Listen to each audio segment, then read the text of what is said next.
Okay, to fix broken packages and dependencies errors in Ubuntu 20.04, go to your command prompt, type sudo apt install -f.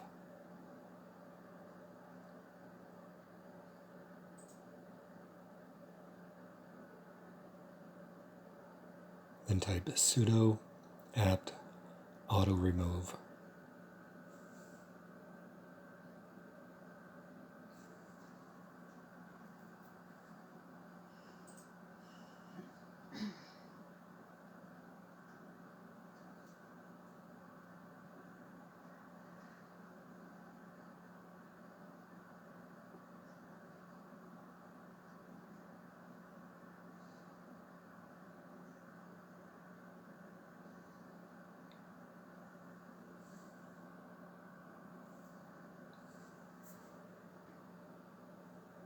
Okay, next type sudo apt clean. That's all there is to it. Thanks for watching.